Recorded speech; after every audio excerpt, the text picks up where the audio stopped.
Hello, everyone. Today we are doing lesson 55, which is the review of lessons 21, 22, 23, 24, and 25. And we will be reading chapter 6, the lessons of love, section 3, the relinquishment of attack. All right, let's begin. As we have already emphasized, every idea begins in the mind of the thinker. Therefore, what exists in the mind is still in it, and from what it extends, it knows itself. The word knows is correct here because the Holy Spirit still holds knowledge safe in your mind through his impartial perception. By attacking nothing, he presents no barrier to the communication of God. Therefore, being is never threatened. Your godlike mind can never be defiled. The ego never was and never will be part of it. But through the ego, you can hear and teach and learn what is not true. You have taught yourself to believe that you are not what you are. You cannot teach what you have not learned, and what you teach, you strengthen in yourself because you are sharing it. Every lesson you teach, you are learning. So what that's talking about, folks, is that all thoughts begin within our mind, and our beliefs are attached to our thoughts, and we project out what we believe in and what we think we know to be true. That's what we project out. And that's what lets others know what it is that we do know or don't know. What we project out is what they witness.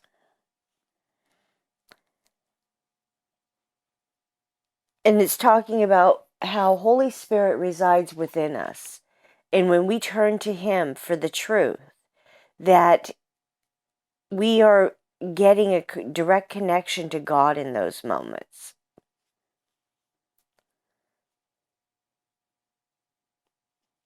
And that everything that we are extending to our brothers at this time are our ego beliefs. And that's what we strengthen for ourselves, is the egoic beliefs we believe in. All right, let's move on. Paragraph 2. That is why you must teach only one lesson. If you are to be conflict-free yourself, you must learn only from the Holy Spirit and teach only by him. You are only love, but when you deny this, you make what you are something you must learn to remember. I said before that the message of the crucifixion was, teach only love, for that is what you are. This is the one lesson that is perfectly unified because it is the only lesson that is one. Only by teaching it can you learn it. As you teach, so will you learn. If that is true, and it is true indeed, do not forget that what you teach is teaching you. And what you project, or extend, you believe. So this goes right back to what I was just talking about, folks. How we are extending out at any given time what it is we believe to be true. We project out what we believe to be true on the world around us and on the people around us.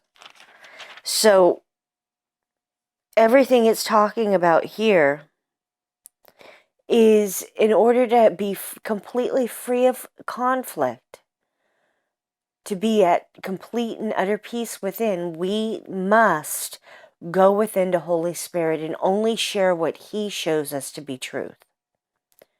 Only in doing that are we completely free of all inner conflict.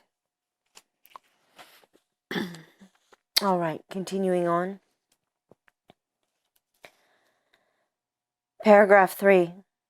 The only safety lies in extending the Holy Spirit, because as you see His gentleness in others, your own mind perceives itself as totally harmless. Once it can accept this fully, it sees no need to protect itself. The protection of God then dawns upon it, assuring it that it is purely or perfectly safe forever. The perfectly safe are wholly benign. They bless because they know that they are blessed. Without anxiety, the mind is wholly kind, and because it extends beneficence, it is beneficent. Safety is the complete relinquishment of attack. No compromise is possible in this. Teach attack in any form and you have learned it, and it will hurt you. Yet this learning is not immortal, and you can unlearn it by not teaching it. So what this is talking about, folks, is our safety lies in extending Holy Spirit and only Holy Spirit to our brothers.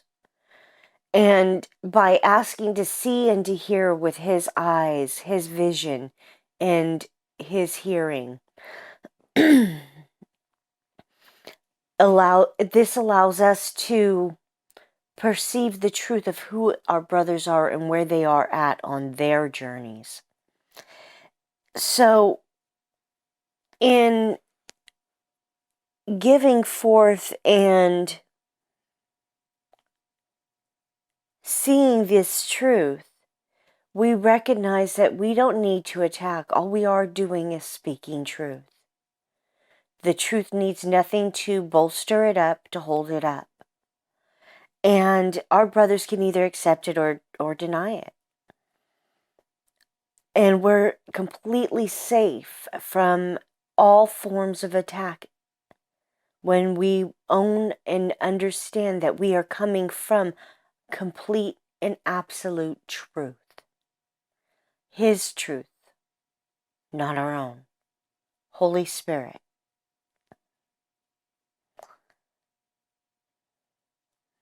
And any time that we want to judge another for any reason,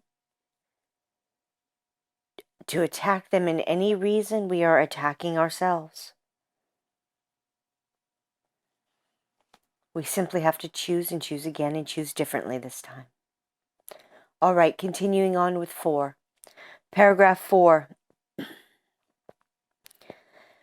Since you cannot not teach, your salvation lies in teaching the exact opposite of everything the ego believes. This is how you will learn the truth that will set you free, and will keep you free as others learn it of you. The only way to have peace is to teach peace. By teaching peace, you must learn it yourself, because you cannot teach what you still disassociate. Only thus can you win back the knowledge that you threw away. An idea that you share you must have. It awakens in your mind through the conviction of teaching it. Everything you teach, you are learning. Teach only love and learn that love is yours and you are love. So once again, folks, this is talking about extending only what it is that He is showing you to be true. And in extending this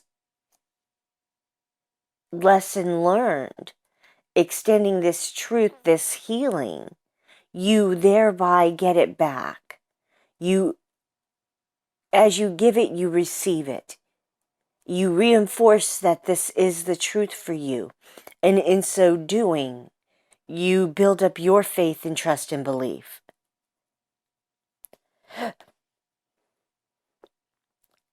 And it's through this form of sharing that you build conviction for the truth. All right, that was excuse me. That was Chapter 6, The Lessons of Love, Section 3, The Relinquishment of Attack.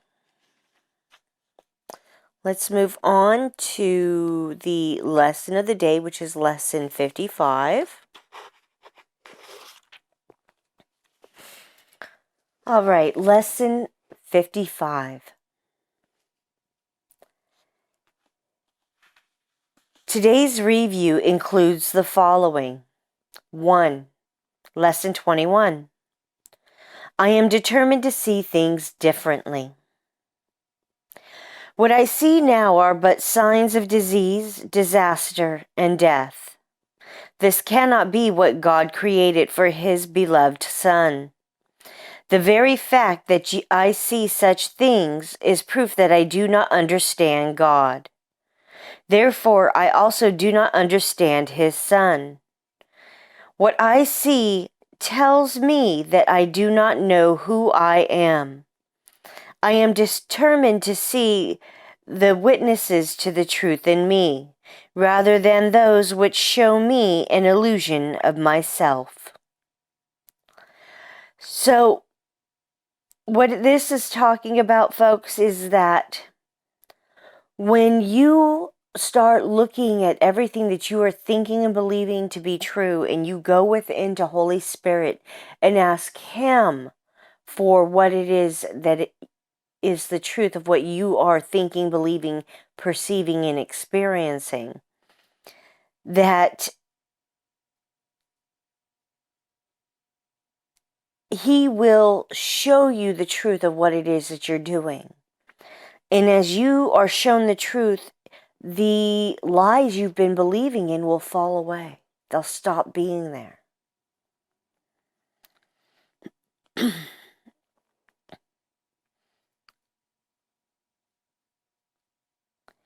So what it's talking about here is coming to understand that everything you think you know and believe is an illusion. It's a lie. And you have to go within and ask for the correction, ask for the truth of what it is that you are seeing, that you're experiencing, that you're perceiving. All right, moving on to Lesson 22. What I see is a form of vengeance. The world I see is hardly the representation of loving thoughts. It is a picture of attack on everything by everything. It is anything but a reflection of the love of God and the love of His Son. It is my own attack thoughts that give rise to this picture. My loving thoughts will save me from this perception of the world and give me the peace God intended me to have. So it's continuing on with the theme that everything that you see out there is the opposite of being loving. It's judgmental, it's angry, it's bitter, it's hateful, it's vengeful.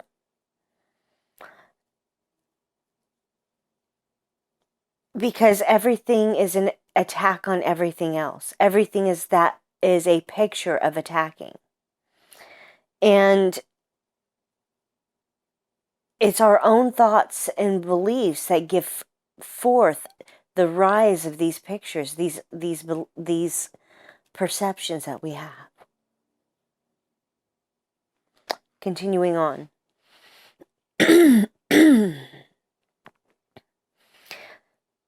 3. Lesson 23. I can escape from this world by giving up attack thoughts. Herein lies salvation and nowhere else. Without attack thoughts, I could not see a world of attack.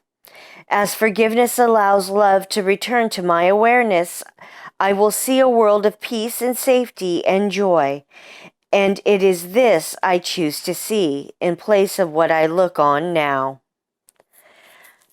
So,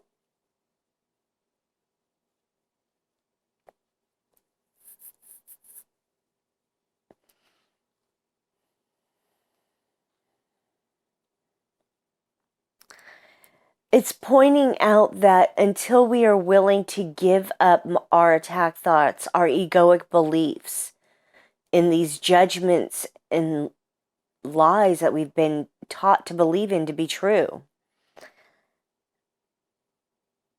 that our salvation lies in giving those thoughts up, giving up those beliefs.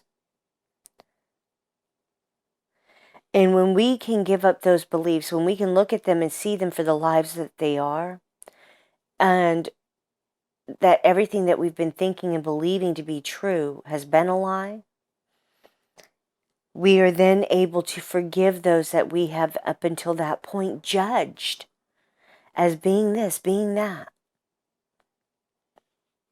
And it's only then where will we receive the safety of being at peace and having joy and happiness in our hearts, of wanting to extend love.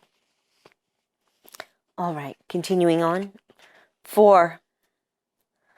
Lesson 24. I do not perceive my own best interests. How could I recognize my own best interests when I do not know who I am?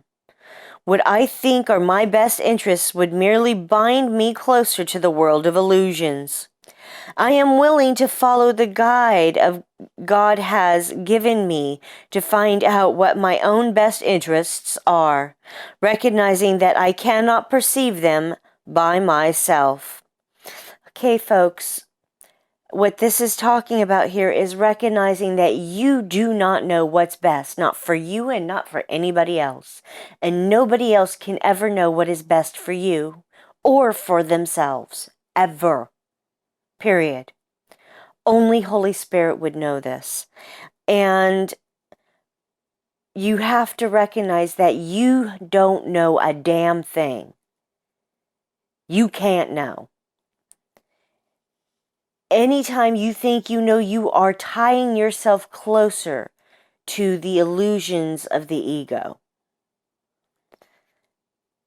It's only when we choose to actively follow God's guide for us, which is Holy Spirit, that we will be able to find out what is in our own best interest, because He will show us always. But we have to go to Him first. Continuing. 5. Lesson 25. I do not know what anything is for. To me, the purpose of everything is to prove that my illusions about myself are real. It is for this purpose that I attempt to use everyone and everything.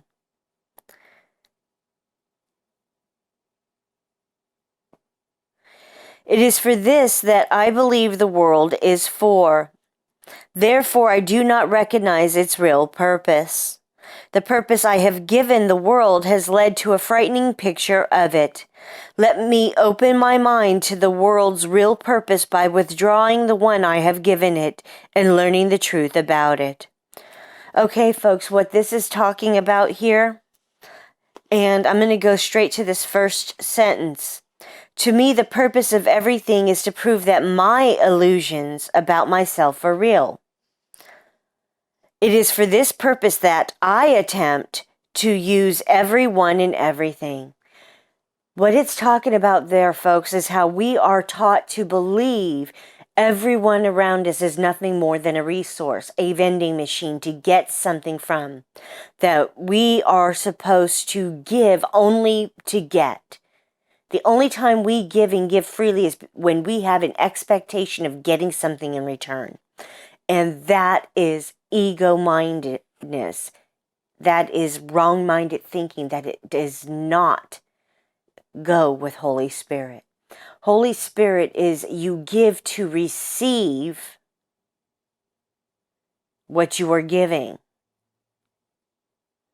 You do not give to receive or to get back. There's a difference with the intents there. When you give freely with Holy Spirit. You have no expectations of getting anything back but what you are giving, which is simply truth and honesty and healing. That's it. When you give with your ego, you give in the expectation of getting something back for it.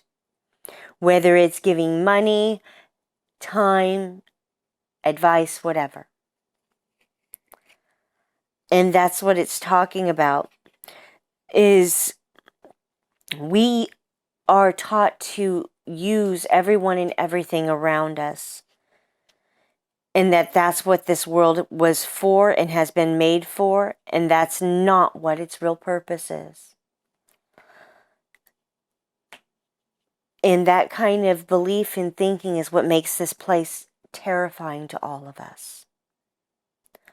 All right, that was lesson 55, a review of lessons 21, 22, 23, 24, and 25. I am determined to see things differently. What I see is a form of vengeance. I can escape from this world by giving up attack thoughts. I do not perceive my own best interests. And I do not know what anything is for. And chapter 6, the lessons of love, section 3, the relinquishment of attack. Thank you for joining me today. My name is Sabrina Reyenga. Hugs, love, light, and blessings to all of you. Please do the work. I sound like a broken record, I know. I can only talk about what I've experienced, and I can only talk about the truth. And all I can do is keep begging and pleading with you to please do the work. Heal thyself, my brothers. Heal thyself. Healer, heal thyself. I love you all. Thank you for joining me. Once again, my name's Sabrina Reyenga. Hugs, love, and light. Namaste.